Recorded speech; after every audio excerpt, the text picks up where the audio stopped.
People, has it ever happened to you that you prepared a lot for the interview, but just when you entered the interview cabin and the interviewer asked you a very simple question, you went completely blank? Has it ever happened to you that after years of rigorous preparation for a competitive exam, just when you entered the exam hall and looked at the question paper, you couldn't even answer a very simple question? If this has happened with you, then this episode is for you. In this episode today, I'm going to teach you a very simple trick by which you can actually train your mind to not enter that dumb state जहाँ पे इसको कुछ भी याद नहीं आता है. And if you only learn this trick properly and you apply this trick properly for your competitive exams, trust me people, while all of your friends are extremely anxious about the situation, you will be able to face the most crucial moments of your life with courage and with strategy. Why? Because you have the superpower of the knowledge that I'm about to give you in this episode. With that, let's get started.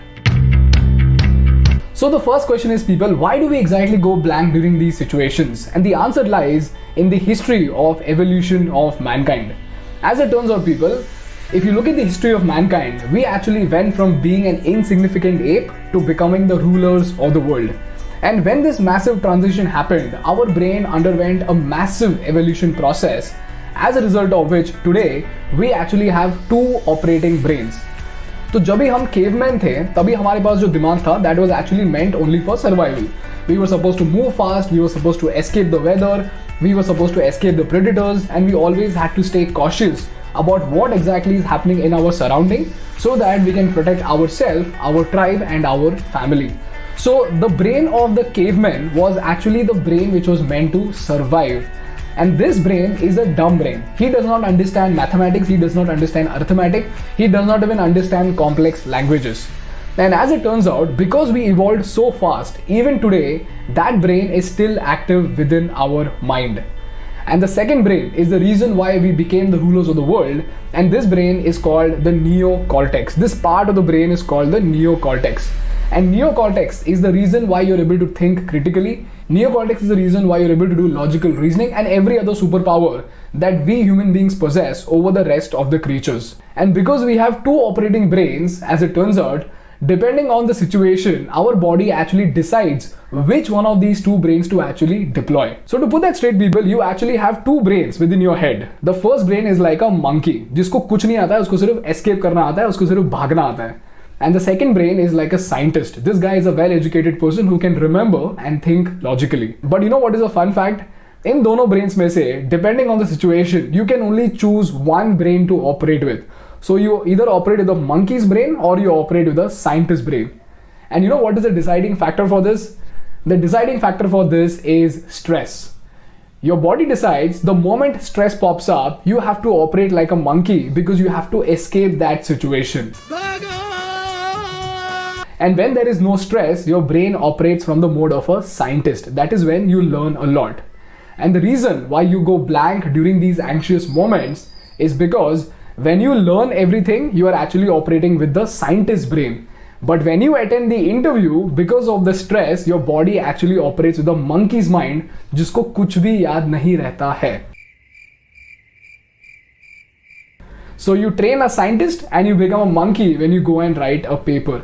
This is the fundamental reason why you go blank during the anxious situations like the interview and like the competitive exam.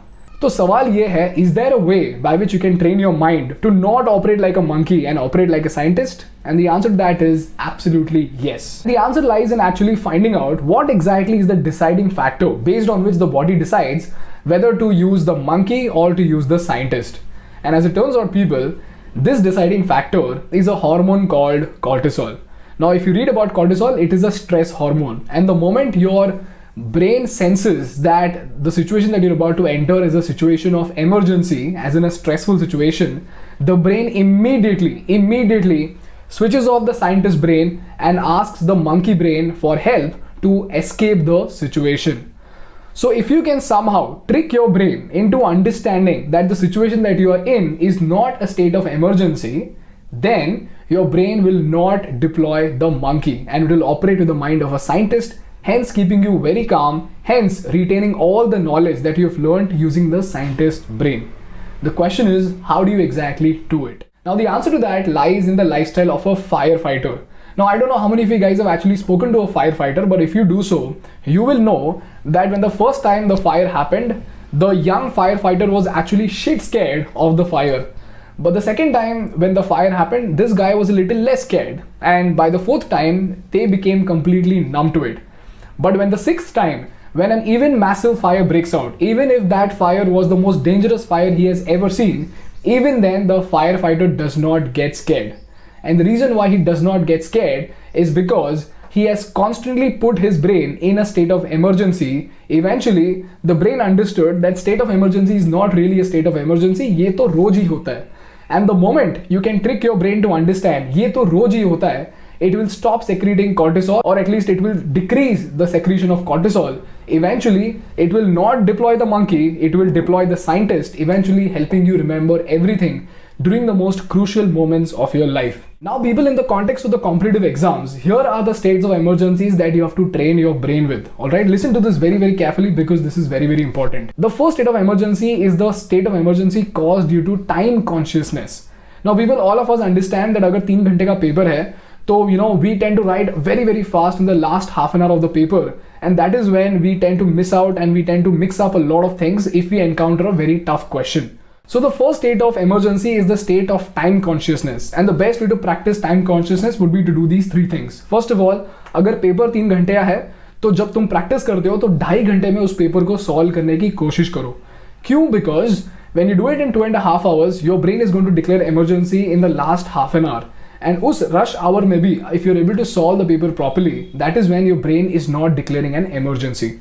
The second thing that you're supposed to do is actually have a device or an alarm clock or a normal clock which can constantly give you a sensation of time using its sound. Alright. Now, I usually have a clock which makes this noise tick, tick, tick, tick, tick, tick, or I just use YouTube to imitate those sounds so that I can constantly give a reminder to my brain that time is running out. And the moment you are able to focus on your paper, in spite of being extremely conscious about time running out, that is when you're training your brain for the emergency of time consciousness. And the third thing that you're supposed to do is actually mimic the bell of your exam hall in your bedroom. Now, people, most of you guys must have actually experienced this, that जैसे exam hall में bell बजता है, so suddenly there's a little bit of anxiety that pops up because your flow is cut down and suddenly you are reminded that बहुत कम time बचा हुआ है. And this is a time wherein you could actually get anxious. Now, I get anxious because of the bell all the time. So the best way to train your brain for the bell would be to actually imitate the bell in your bedroom using YouTube, using some alarm clock, by which you can actually train your mind to cut the focus, listen to the bell, and come back again with full focus to write your paper. If that is done, you can train your brain for the emergency of time consciousness. The second state of emergency that I'm talking about is the state of emergency caused because of the space. Now, I get extremely uncomfortable if I am put in a bedroom where there is no ventilation, and because it gets a little suffocating, I kind of feel very uncomfortable. And this has actually happened to me in a few exam halls that I completely got zoned out the moment that discomfort popped in.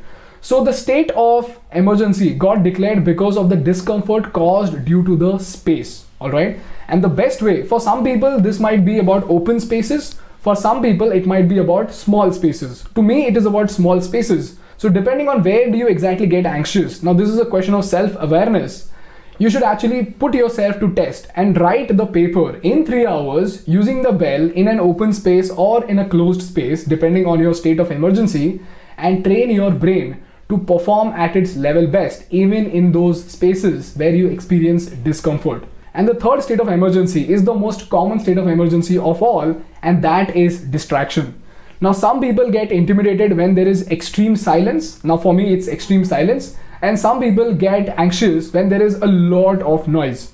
So depending on what exactly distracts you the most, extreme silence or extreme noise, put yourself in a state of emergency and write your paper in that distractive environment so that you can train your brain for that situation, hence preventing it from using the monkey during the exam time. Now, when it comes to the interview, it's the exact same thing. It's just that instead of, the exam hall, instead of the bench and the paper, you have to dress in formals, because some people become extremely uncomfortable when they dress in formals, eventually becoming anxious. Number 2 is the mock interview, and that's the reason why in my one-on-one training for the interviews, I take a lot of mock interviews so that I can train your mind to operate in a state of anxiety and to be able to think critically even during those emergency situations. And the moment you train yourself for that, when the interviewer asks you even a tough question, still you will be able to think logically and you will be able to give the right answer. And if your interview is being delayed by a long time, and this is something that can also result into anxiety, कि सुबह बोला था interview होगा लेकिन शाम तक interview हो ही नहीं रहा है, the best way to distract yourself from that would be to watch funny series. Alright, I'm not even kidding. If before you enter these stressful situation, if you can just laugh a little bit, the secretion of cortisol is going to decrease by a large extent. Instead, your brain is going to secrete happy hormones like oxytocin and endorphin, and then you can do your level best during the most stressful situations of your life. Now the key is only one thing, that is discipline and dedication when you do these practice. If you practice all of these tricks with utmost sincerity, I can assure you people that you will be able to face the most crucial situations of your life with extreme bravery, and while other people will be extremely anxious, even you will be anxious, but you will know how to deal with anxiety. That's my take on how to train your mind for the most stressful situations of your life so that you can go on to embrace the most beautiful opportunities of your life with courage and with strategy. Thank you so much for watching. I'll see you in the next one. Bye bye. Take care.